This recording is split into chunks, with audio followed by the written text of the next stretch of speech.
Ողջույն։ Այսօր հունիսի 11-ի առավոտյան 8:30-ին Գեղարքունիքի մարզի Ճամբարակ քաղաքում տեղի ունեցել գազի պայթյուն, բռնկվել է հրդեհ, եղել են ավերածություններ, 2-ից 4-րդ հարկի բնակարանները փլուզվել են, մասամբ փլուզվել են կից մուտքի բնակարաններ։ Այս պահին հայտնի է 12 անձի հոսպիտալացման մասին, որոնցից 4-ը անչափահաս են, կա 4 զոհ, որոնցից 3-ը կին է։ Հիշեցի մի դեպքի մասին, որ 2018 թվականին էր կատարվել, իշխանափոխությունից ամիսներ անց։ Նիկոլը անմիջապես շտապեց դեպքի վայր, ու մանրամասները անընդհատ թարմացնում էր իր Facebook-յան էջում, նախ ինքն էր հրապարակում, հետո նոր այնը, բայց հիմա էլ 18-ը չէ, հիմա անգամ այդ լուրի տակ են մեղադրում Նիկոլին։ Այսօր իրար հետևից 3 գրառում արեց Facebook-ում, մեկը պայթյունից առաջ, 2-ը պայթյունից հետո, ոչ մի խոսք, ոչ մի ցավակցություն։ Ավետարանից մեջբերում արեց, թե մի տվեք սրբությունը շներին և ձեր մարգարիտները խոզերի առաջ մի գցեք, աստվածային խոսքեր, ավելացնեմ, իշխանությունն էլ չի կարելի տալ խոզերին ու շներին։ Այդ իշխանավորի պահվածքը հետևյալի մասին է. պայթյուն կլինի, տուն կփլվի, մարդ կզոհվի, կկրակեն, կզավթեն, ես Ալիևի օրակարգից չեմ շեղվի։ Ալիևի օրակարգը կաթողիկոսն է, ուրեմն ես զբաղվում եմ այդ հարցով։ Տարբեր կառույցների ղեկավարներ ազգային ժողովում հաշվետվություն են ներկայացնում։ Բոլորի ճեպազրույցների թեման կուսակրոնության հավանական խախտումն է։ Բոլորը առանց բացառության ձախողել են իրենց աշխատանքը։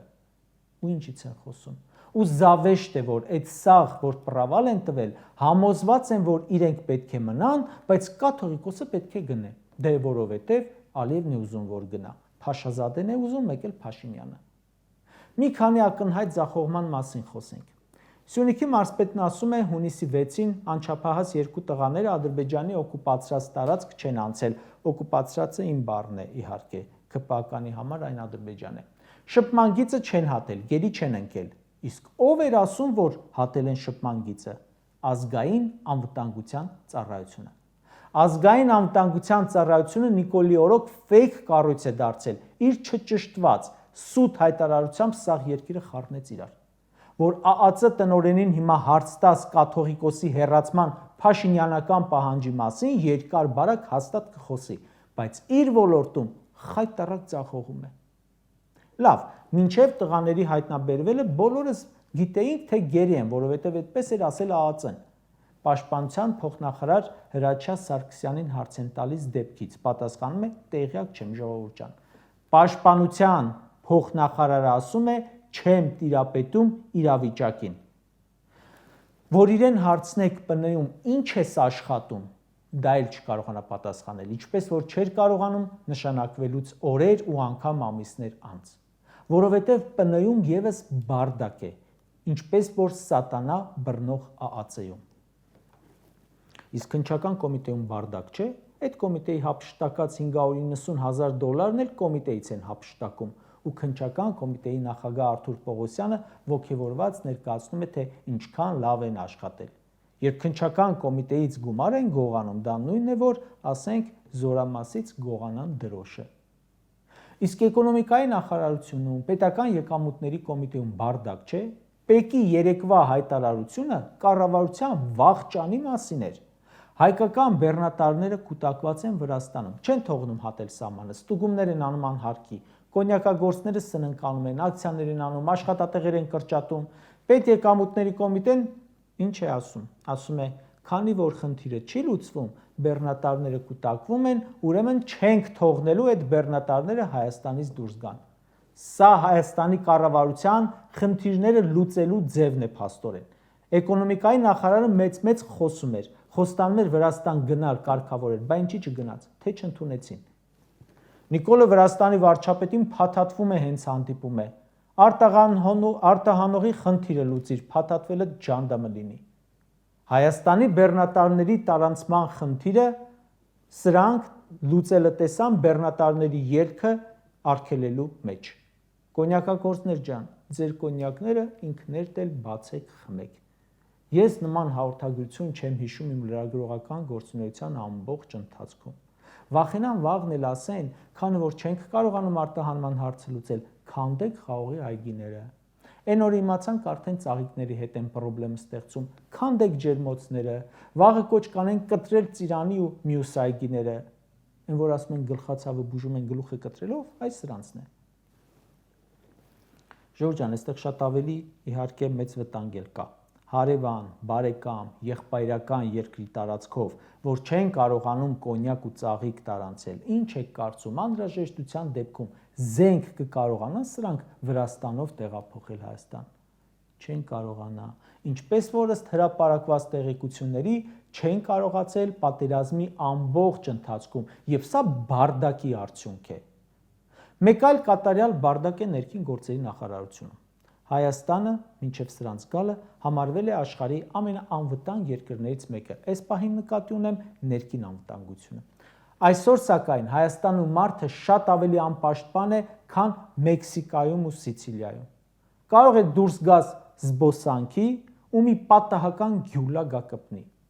3 հունիսի 10-ին վիճաբանություն ու կրակոց է եղել փողոցի մեջտեղը, Երևանի Ավան վարչական շրջանի ամենաբանուկ մասերից մեկում, շուկայի մոտ, վիրավորվել են 2 հոգի, որոնցից մեկը պատահական տարեց անցորդ։ Սրանց օրոք կրիմինալ իրավիճակի տուժողները ոչ թե կամ ոչ միայն մասնակիցներն են, այլ պատահական անցորդները։ Մի քանի օր առաջ 4-րդ գյուղում էին իրար ծեծել, հետո մեքենաներով հետապնդել իրար, հետո պատահական անցորդների մոր ու 2-ամյա որդուն գցել ավտոյի տակ, մայրը մահացավ, որդին հայտնվեց հիվանդանոցի վերակենդանացման բաժանմունքում։ Գնացել քվեարկել են քո ապագակա կարգախոսին, որ սպանվեն փողոցներում։ Կրակոցները, դանակահարությունները մեր երկրում, հատկապես Երևանում ու փողոցի մեջտեղը ամենօրյա են։ Մենակ հունիս ամսին արդեն մի քանի տասնյակ դեպք է եղել։ Ամիրյան փողոցի բակում գիշերը դանակահարել են 22-ամյա երիտասարդի։ Շենգավիթում շենքի բակում կրակել են 2 հոգի վիրավորվել է։ Վարդանանց փողոցում ինքնաձիգից արձակել են 6 կրակոց։ Դավիթաշենում դանակահարել են երիտասարդի։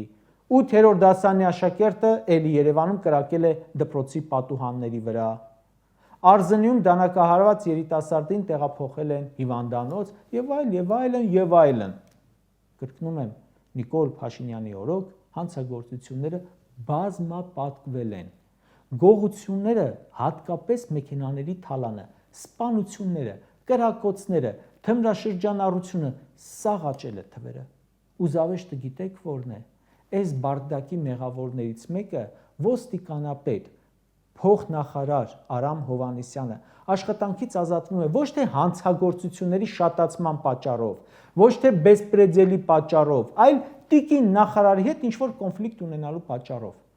Արամ Հովհաննիսյանը համաժողովրդական խաղաղ հավաքը ցրելու համար նռնակներ են նետում մարդկանց ձեռք ու ոտք պոկում։